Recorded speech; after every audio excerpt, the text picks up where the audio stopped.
नमस्कार दोस्तों, स्वागत है आप सभी का आपके अपने प्यारे से ऑफिशियल यूट्यूब चैनल पर एजुकेशन पर। कैसे हैं दोस्तों आप सभी लोग? आशा है आप लोग बहुत ही ज़्यादा अच्छे होंगे, पढ़ रहे होंगे, मस्त होंगे और हमारी वीडियो की हमेशा की तरह इस बार भी आने का आप वेट कर रहे होंगे। लेकिन आपका वेट समाप्त हो चुका है।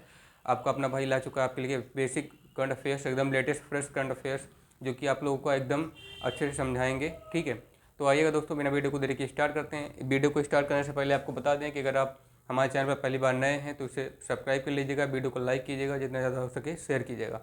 आइए दोस्तों, बिना वीडियो को देरी के स्टार्ट करते हैं। देखिएगा दोस्तों, आपको हमेशा की तरह पता होगा कि करंट अफेयर्स कितना ज़्यादा इंपॉर्टेंट रोल प्ले करता है आपके लिए समझना जानना। अगर खास करके आप लोग के लिए तब ये करता है, मतलब इम्पोर्टेंट रोल प्ले, जब आप लोग न्यूज अपडेट से और तरह तरह की घटनाओं से वाकिफ़ होते हैं और उनमें से यदि कुछ छूट भी जाती हैं तो करंट अफेयर्स की वजह से कवर भी हो जाती हैं। तो आइएगा दोस्तों, देखते हैं। देखिएगा, जीके जीएस दोनों ही आपका कवर होने वाला है डेली करंट अफेयर्स में। पहला जो प्रश्न है एकदम बेसिक है। ठीक है, क्या है? अभी हाल ही में पहला हाइड्रोजन फ्यूल वेसल भारत में कहाँ शुरू किया गया? हाइड्रोजन फ्यूल वेसल, ठीक है, हाइड्रोजन फ्यूल वेसल। इतने से आपको पता लग जाना चाहिए कि ये क्वेश्चन जो है न्यूज अपडेट से तो लिया गया है। ठीक है, और हाइड्रोजन फ्यूल वेसल मतलब एक ऐसा स्थान है, ऐसा पर्टिकुलर प्लेस जहाँ पर हाइड्रोजन से बने हुए एटॉमिक वेपन्स को कलेक्ट किया जाता है, उन्हें सेफ्टी सिक्योरनेस के साथ रखा जाता है। तो इसकी बात हो रही है। तो recently where India's first hydrogen fuel vessel recently where India's first hydrogen fuel vessel started in India। कहाँ पे शुरू हुआ था भारत में भी हाल ही में? पहला है काशी, दूसरा वाराणसी, तीसरा है वृंदावन, चौथा है मथुरा।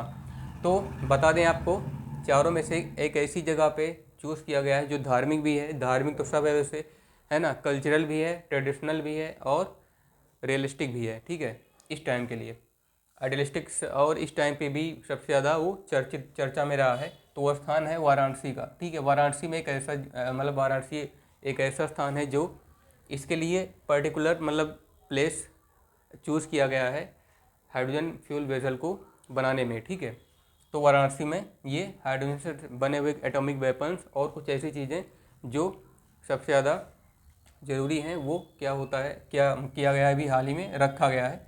भारत में अभी हाल ही में पहला हाइड्रोजन फ्यूल वेसल कहाँ शुरू किया गया है? तो वो वाराणसी में शुरू किया गया है। हाइड्रोजन फ्यूल वेसल, वेसल से आप लोग समझ जाइएगा एक ऐसा स्थान है, पर्टिकुलर प्लेस, जहाँ पे कोई भी इंपॉर्टेंट रोल मतलब इंपॉर्टेंट जो थिंग्स होती है बनाई जाती है उसके लिए वो रखने के या फिर किसी और काम में आती है। ठीक है, जहाँ पे वो पर्टिकुलर एरिया में वो लोकेट करती है, आपको दिखाती है। ठीक है, तो वाराणसी में है। उसके बाद फिर दूसरा प्रश्न है, यूपी उत्तर प्रदेश में बीजेपी के चीफ के चुनाव की प्रक्रिया कब होगी? आपको पॉलिटिकल, अगर आप लोग पॉलिटिकल मतलब पॉलिटिक्स से भी पढ़ने में आप लोगों को इंटरेस्ट लगता होगा तो ये क्वेश्चन आपको समझ में आ गया होगा। बीजेपी के चीफ की बात हो रही है और बीजेपी के चीफ के चुनाव की प्रक्रिया यानी कि the process of election of BJP chief कब होने की संभावना है, मतलब या कब जो है उसका डेट आया है। तो when will start the UP BJP, when will start the UP BJP chief election process कब शुरू होगा यूपी में? 13 दिसंबर, 14 दिसंबर, 15 दिसंबर और 16 दिसंबर।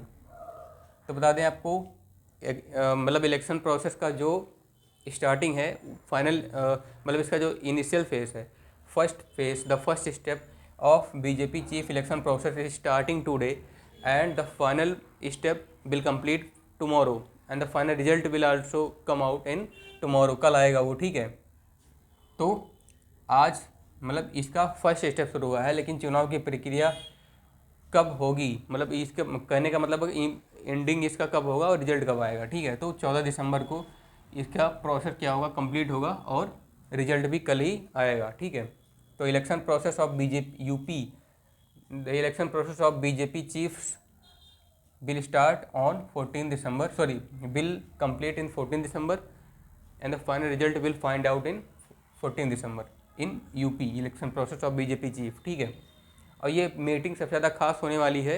ये यूपी के यूनियन मिनिस्टर जो पीयूष गोयल हैं, ठीक है, उनके और यूपी के कुछ माने जाने जो अधिकारी हैं, ठीक है, मतलब जो राज्यपाल हैं और इलेक्शन स्टेट काउंसिल असेंबली के जो हेड होते हैं वो वहाँ पे स्टेट प्रेसिडेंट के इलेक्शन में जो है पार्टिसिपेट करने के लिए आएंगे। उन सभी के प्रेजेंस में ये इलेक्शन होगा।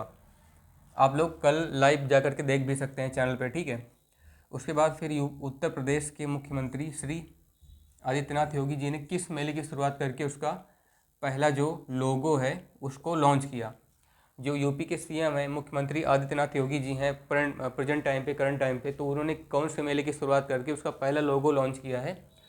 तो by the starting of which fair Indian north state UP CM Yogi Adityanath launched east first लोगो, ठीक है।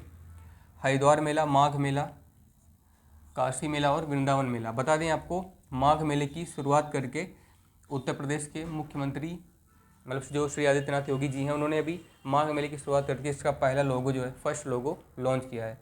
तो UP CM Adityanath Yogi ji, honourable CM Adityanath Yogi ji started its first logo to starting the Magh fair या माघ मेला, ठीक है।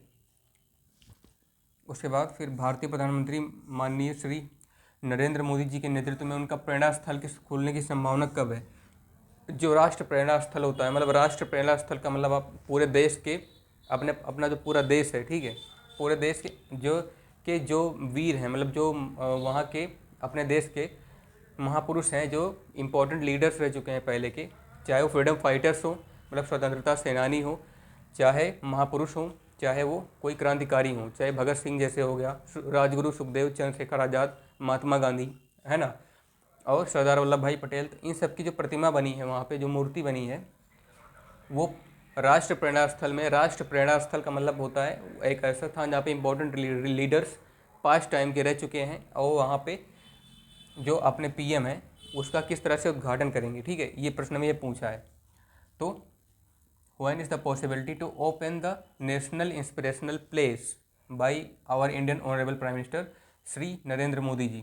तो 20 दिसंबर, 24 दिसंबर, 25 और 25 दिसंबर, 1 जनवरी, 4 डेटों में से कोई एक डेट होगी जिस दिन राष्ट्र प्रेरणा स्थल खुलेगा।